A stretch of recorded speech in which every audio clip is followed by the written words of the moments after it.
अस्सलाम वालेकुम। तो भाई आज की क्लास आप लोगों के लिए बहुत ही ज़्यादा इंपॉर्टेंट होने वाली है, क्योंकि आज हम डिस्कस करने जा रहे हैं how to start painting business या आप उसको ग्रो कैसे कर सकते हैं। तो आज की वीडियो को मैंने कुछ मेन पॉइंट्स में डिवाइड कर दिया है और ये है वो कुछ पॉइंट्स जिन्हें हम आज स्टेप्स वाइज जो है वो डिस्कस कर लेंगे। तो इसमें हमारा सबसे पहला पॉइंट है प्रोडक्ट्स का, कि हमने पेंटिंग का बिजनेस स्टार्ट करते हुए कौन कौन से प्रोडक्ट्स यूज करने हैं, कौन कौन से प्लेटफॉर्म्स यूज करने हैं, स्किल्स हमारे पास कौन कौन से होने चाहिए, आप लोगों को डील कैसे करना है, आप लोगों ने कौन सी कोरियर सर्विस यूज करनी है और कुछ अदर इम्पोर्टेंट टिप्स होंगी इसमें। तो चलिए स्टार्ट करते हैं। सबसे पहले हमारे पास आ जाता है प्रोडक्ट्स। कोई भी बिजनेस स्टार्ट करना हो तो उसके लिए हमें कुछ ना कुछ मेन प्रोडक्ट्स चाहिए होते हैं। तो आज मैं आपको बताऊंगी कि अगर आप पेंटिंग का बिजनेस स्टार्ट करना चाहते हैं तो कौन से ऐसे बेसिक प्रोडक्ट्स हैं जो आपके पास होना बहुत जरूरी है और कौन से ऐसे साइड प्रोडक्ट्स हैं जो ना भी हो तो चलता है। अगर तो आपके पास इन्वेस्टमेंट बहुत ज्यादा नहीं है तो आप सिर्फ और सिर्फ बेसिक प्रोडक्ट से भी अपना बिजनेस स्टार्ट कर सकते हैं। लेकिन अगर आपके पास इतनी इन्वेस्टमेंट है कि आप साइड प्रोडक्ट्स को भी लेना चाहते हैं तो वो अब आपकी अपनी चॉइस होती है। तो बेसिक प्रोडक्ट्स में हमारे पास 5 चीजें आ जाती हैं, जिसमें सबसे पहले हमें चाहिए होते हैं कैनवसेस,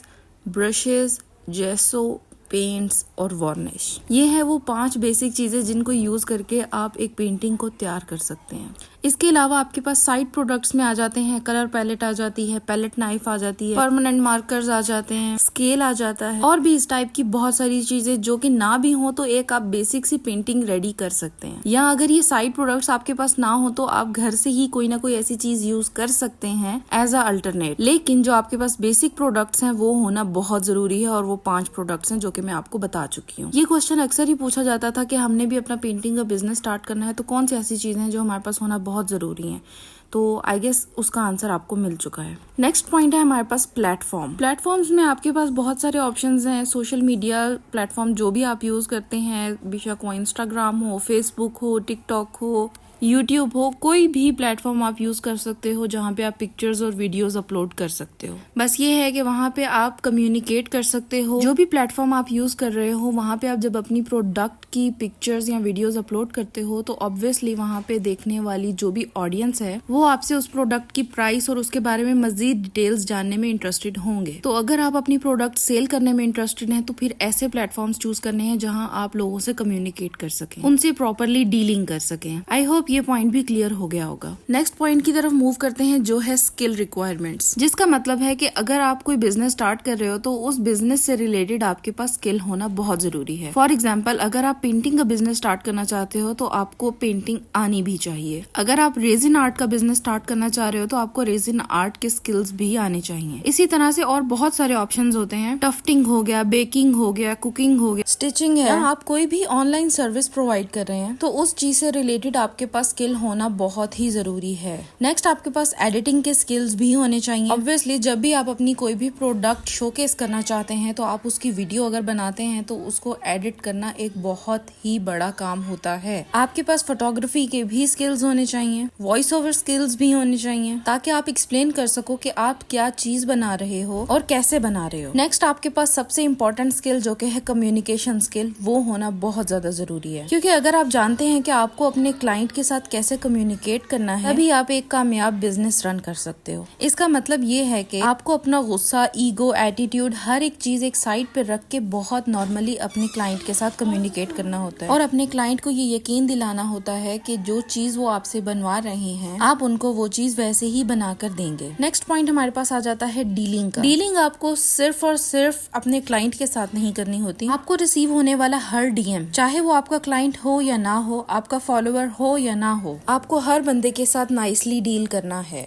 आपको हर सामने वाले बंदे को वो इन्फॉर्मेशन प्रोवाइड करनी है जो वो आपसे मांगते हैं। डीलिंग में बहुत सारी चीजें आ जाती हैं, जिसमें से एक चीज ये भी होती है कि अगर आप एक क्लाइंट की कोई भी प्रोडक्ट बना रहे हो, फॉर एग्जाम्पल वो एक फेसलेस पोर्ट्रेट है क्लाइंट का अपना और आपने उसकी वीडियो शूट करनी है और अपलोड करनी है, तो उससे पहले आपको उस क्लाइंट से एक बार परमिशन जरूर लेनी है और अगर वो अलाउ करते हैं तो ही आप उसकी वीडियो शूट करेंगे और अपलोड भी करेंगे। डीलिंग में ही एक और चीज भी आ जाती है कि अगर आपसे एक बंदा आके पूछ रहा है कि आपकी ये प्रोडक्ट कितने की है और आप जब उनको प्राइस बताते हैं और वो प्राइस उनको ज्यादा लगती है, तो सबसे पहले आपने उनसे ये पूछना है कि आपका बजट क्या है। तो जब वो आपको अपना बजट बता दें तो फिर आपने अपने प्रोडक्ट को इस तरह से शेप करना है, मींस उसकी प्राइस ऐसे बनानी है कि वो उनके बजट में आ जाए। फॉर एग्जाम्पल उन्होंने आपसे 10 बाय 10 इंचेस के कैनवस की प्राइस पूछी थी और वो प्राइस उनके बजट से आउट थी, तो अब आपने अपने क्लाइंट को ऑफर करना है कि हम आपको सेम प्रोडक्ट 8 बाय 8 इंचेस के कैनवस के ऊपर इतनी प्राइस में और 6 बाय 6 इंचेस के कैनवस के ऊपर इतनी प्राइस में बना कर देंगे। देन फिर वो सामने वाला डिसाइड करेगा कि उन्हें इसमें से कौन से वाले साइज के ऊपर चाहिए। डीलिंग में एक नेक्स्ट चीज ये आ जाती है कि अगर आपने प्रोडक्ट यहाँ से पैक करके अपने क्लाइंट को भेज दिया है और जब वो क्लाइंट के पास चीज पहुंचती है और उसके अंदर कोई ना कोई फॉल्ट निकल आता है खोलते साथ ही, और क्लाइंट आपको उसकी कंप्लेन करता है कि ये चीज वैसे नहीं मेरे तक रिसीव हुई जैसी आपने दिखाई थी, लाइक वो चीज डैमेज हो गई है या कुछ भी प्रॉब्लम उसमें आ गई है, तो आपने अपने क्लाइंट से बहुत ही नाइसली डील करना है। देन आपने अपने क्लाइंट को ऑफर करना है कि वो चीज आपको वापस रिटर्न भेज दें ताकि आप उसको ठीक करके भेज दें। सेकेंड ऑप्शन आपने उनको ये देना है कि मैं आपको हाफ पेमेंट रिटर्न कर देती हूँ।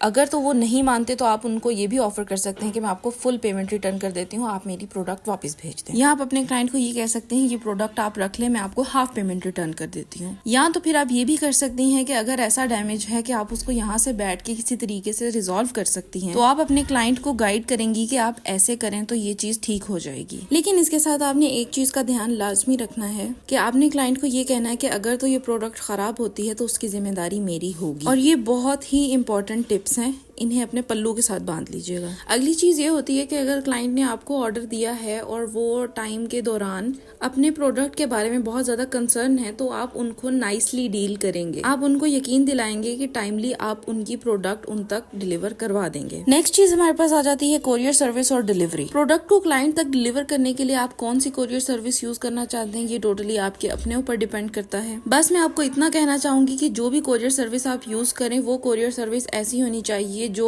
विद इन 2 to 3 डेज आपके क्लाइंट तक आपकी प्रोडक्ट पहुंचा सके। अब COD रखना चाहते हैं या फिर आप एडवांस पेमेंट, ये आपकी अपनी चॉइस है, लेकिन मैं प्रेफर करती हूँ कि आप एडवांस पेमेंट ही रखें, क्योंकि पेंटिंग का काम ऐसा काम होता है जिसमें लोग ज्यादातर कस्टमाइज करवाते हैं चीज को। अगर तो वो COD करवाते हैं और वो चीज वो लोग रिसीव नहीं करते तो उससे आपका अपना नुकसान होता है। इसलिए एडवांस पेमेंट ले लेना ये चीज ज्यादा बेहतर होती है, क्योंकि फिर क्लाइंट को होता है कि मैंने पैसे पे किए हुए हैं तो वो चीज वो जरूर रिसीव करते हैं। तो इसलिए आपने हाफ पेमेंट लेनी है, 70% लेनी है या फुल पेमेंट पहले लेनी है, ये अब आपकी अपनी चॉइस है, क्योंकि कई बार क्लाइंट फुल पेमेंट भी कर देते हैं और कई बार हाफ करना पसंद करते हैं। इसलिए हाफ पेमेंट से कम हरगिज ना लें। प्रोडक्ट को जब आप डिलीवर करवा दें तो फिर आपने ट्रैकिंग ID जरूर क्लाइंट के साथ शेयर करनी है। उससे होता ये है कि क्लाइंट का ट्रस्ट डेवलप होता है।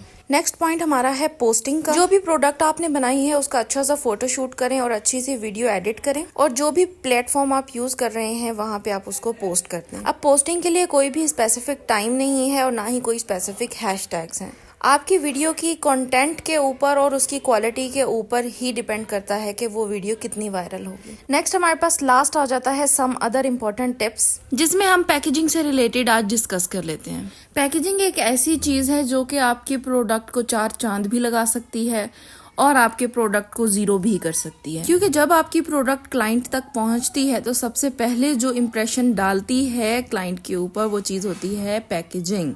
आपको पैकेजिंग के ऊपर भी अपनी एफर्ट्स पुट करनी चाहिए, क्योंकि जो पहला इम्प्रेशन क्लाइंट के ऊपर पड़ेगा वो आपकी पैकेजिंग का ही होता है। अब मैं अपनी प्रोडक्ट्स को 2-3 तरह से पैक करके भेजती हूँ। एक तो मेरी नॉर्मल पैकेजिंग होती है जो कि मैं एक ब्राउन पेपर के अंदर उनको पैक करके ऊपर से रिबन करती हूँ। देन उसके बाद उसको सिक्योर करने के लिए कार्डबोर्ड के अंदर अच्छे से रैप करके टेप करती हूँ। अभी आपके सामने जो मैं पैकिंग कर रही हूँ ये है प्लास्टिक रैप के अंदर। तो ये एक और तरीका है जिस तरीके से आप पैकेजिंग कर सकते हो, लेकिन इसके ऊपर रिबन मैं जरूर करूंगी क्योंकि वो एक आपकी प्रोडक्ट को इनहेंस कर देती है। ये प्लास्टिक रैप्स जो हैं आपको दराज से इजीली मिल जाते हैं और डिफरेंट साइज में मिल जाते हैं। अभी मेरे पास ये बड़ा एक ही साइज अवेलेबल था तो मैंने उसी के अंदर छोटे वाले और बड़े वाले सभी पैक कर दिए थे और अलग अलग। अब मैंने अपनी पैकेजिंग चेंज इसलिए की है क्योंकि लास्ट टाइम जो मैंने कुछ ऑर्डर्स भेजे थे तो गर्मी होने की वजह से उसमें कुछ प्रॉब्लम्स मुझे फेस करनी पड़ी थी। कुछ प्रॉब्लम जो है वो मुझे वार्निश की वजह से फेस करनी पड़ी थी,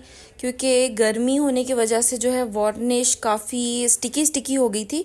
तो जब मैंने उसको ब्राउन पेपर के अंदर रैप करके भेजा पेंटिंग को तो वो स्टिकी होने की वजह से वो ब्राउन पेपर कहीं कहीं से पेंटिंग के ऊपर चिपक गया था। और जब क्लाइंट ने मुझे ये कंप्लेन की कि आपकी पेंटिंग के ऊपर ये प्रॉब्लम आई है, तो फिर मैंने उनके साथ बहुत नाइसली डील किया, उन्हें समझाया कि जहाँ जहाँ भी पेपर स्टिक हो गया है कैनवस के ऊपर, आप उस जगह पे गीला कपड़ा लगाएं और वो पेपर है वो इजीली वहाँ से उतर जाएगा। और वो अल्हम्दुलिल्लाह ठीक हो गया था। लेकिन उसके बाद फिर मैंने अपनी पैकेजिंग थोड़ी सी चेंज की है प्लास्टिक रैप्स के अंदर, और कुछ मैंने अपनी वार्निश को और ज़्यादा पतला किया है ताकि वो ज़्यादा स्टिकी ना हो सके।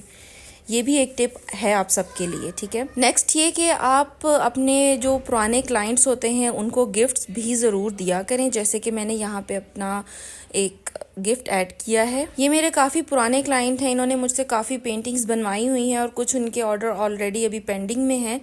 तो ये गिफ्ट्स मैंने उनके लिए ऐड किए हैं बीच में, क्योंकि ये एक काफ़ी अच्छा जेस्चर होता है। नेक्स्ट टिप ये है कि अगर आप इसी तरह से पेंटिंग जो है वो इकट्ठी 2 ऐड करके भेज रहे हैं और फिर उसमें आपको ये खदशा है कि वो पेंटिंग बार बार वहाँ से मूव कर सकती है, तो इस तरीके से आपने एक वाइट वाली जो थर्माकोल शीट होती है वो आपने यहाँ पे यूज़ करनी है और उसको सिक्योर करके फिर ही भेजना है। अदरवाइज जो भी चीज़ आपने अंदर ऐड की है, अगर वो स्मॉल कैनवस है या कोई गिफ्ट ऐड किया है, तो वो चीज़ बार बार मूव करेगी और वो चीज़ भी डैमेज हो सकती है और आपका कैनवस भी डैमेज हो सकता है। अच्छा, नेक्स्ट हम लोग अब बात कर लेते हैं कि हमने इस पेंटिंग्स को जो है वो सिक्योर कैसे करना है।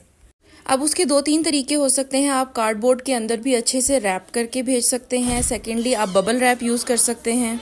ये टोटली आपकी अपनी चॉइस है कि आप कौन सा वे यूज़ करते हो। मैं ये दोनों ही तरीके यूज़ करती हूँ, कभी बबल रैप तो कभी कार्डबोर्ड फुल यूज़ करके उसके अंदर अच्छे से रैप करके टेप करके और उसके ऊपर एड्रेस, नेम, नंबर, ये 3 चीज़ें आपने क्लाइंट से लाजमी लेनी होती हैं और ये चीज़ें उसके ऊपर लगा कर देन आप उसको सेंड कर सकते हो। नेक्स्ट एक क्वेश्चन जो है वो बार बार पूछा जाता है कि आपको ऑर्डर्स कैसे मिलते हैं। तो मेरी जान के टोटो, आप पोस्टिंग किया करें। जितनी ज़्यादा आप पोस्टिंग करेंगे उतनी ज़्यादा आपके अकाउंट की रीच बढ़ेगी। जितनी रीच बढ़ेगी उतने लोग आपकी चीज़ को देख रहे होंगे और उतने ही लोग आपसे कॉन्टेक्ट करेंगे प्रोडक्ट को बाय करने के लिए। तो अगर अभी आप स्टार्ट कर रहे हैं तो फिर आप जो है ज़्यादा से ज़्यादा पोस्टिंग करें, ज़्यादा से ज़्यादा जो है वो स्टोरीज लगाएं ताकि आपके अकाउंट की रीच बढ़ सके। जितनी ज़्यादा रीच होगी उतनी ही ज़्यादा जो है वो चांसेस होते हैं आपको ऑर्डर्स मिलने के। नेक्स्ट चीज़ ये होती है कि जब आपको ऑर्डर्स रिसीव होते हैं तो टाइमली आप उनको जो है वो स्केड्यूल कर लिया करें। क्लाइंट की जो है वो डेट के अकॉर्डिंग कि उनको किस डेट पे चाहिए उसके अकॉर्डिंग जो है वो आप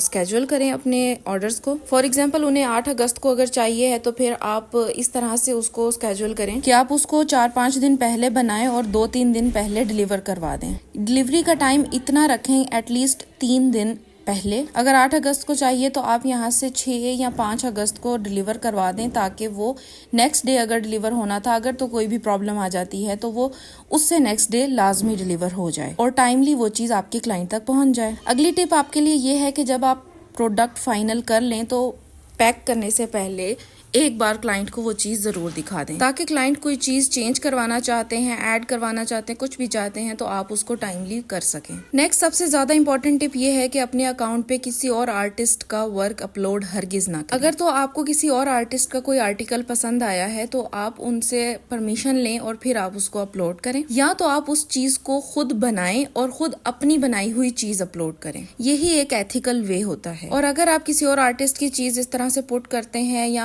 आप पिंटरेस्ट से, गूगल से उठा के तस्वीरें अपलोड करते हैं और फिर आप लोग आके कहते हैं कि हमारा बिजनेस ग्रो नहीं कर रहा, तो उसकी सबसे बड़ी रीजन है ही ये कि आपकी अपनी ओरिजिनल प्रोडक्ट ही वहां अपलोडेड नहीं है। ऑब्वियसली देखने वाला जो है वो सिर्फ आपका ही अकाउंट नहीं देखता, वो पिंटरेस्ट भी सर्च करता है, वो गूगल भी सर्च करता है, तो ऑब्वियसली उसने वो चीज पिंटरेस्ट पे या गूगल पे देखी होगी। तो जब सेम वो पिक्चर वो आपके अकाउंट पे भी देखेगा तो उसे पता चल जाएगा कि ये आपकी बनाई हुई चीज है ही नहीं, और ऐसे आप स्कैम कंसीडर किए जाते हैं। अच्छा, अपनी मार्केटिंग आप खुद कर सकते हैं। उसके लिए आप अपने खुद के जो लोगो है उसके स्टिकर्स बनवा सकते हैं और वो अपनी पेंटिंग के ऊपर लगा सकते हैं अपनी मार्केटिंग के लिए। अपने लोगों के साथ आप और भी कुछ प्यारे से स्टिकर्स यूज कर सकते हैं जो कि बहुत अच्छे लगते हैं, और इस चीज से पता चलता है कि आप अपने बिजनेस में कितनी एफर्ट पुट करते हो। अगर तो आप अपने सर से उतारने वाली बात करते हो तो कभी भी इस तरह से बिजनेस रन नहीं किए जाते। ये थी कुछ इंपॉर्टेंट टिप्स जो कि मेरे जहन में थी। अगर तो आपके कोई मजीद क्वेश्चंस हैं तो आप कमेंट सेक्शन में पूछ सकते हैं, मैं उनको आंसर करने की जरूर कोशिश करूंगी। अगर तो आप बिजनेस स्टार्ट करना चाहते हैं या आप बिजनेस कर रहे हैं, ग्रो करना चाहते हैं, तो मेरा ख्याल है कि ये वीडियो आपके लिए बहुत ज़्यादा इन्फॉर्मेटिव रही होगी। और अगर ये वीडियो आपको इन्फॉर्मेटिव लगी है तो हमारे चैनल को लाजमी सब्सक्राइब कर लीजिएगा और वीडियो को लाइक करिएगा। मिलते हैं नेक्स्ट वीडियो में, तब तक के लिए अल्लाह हाफिज।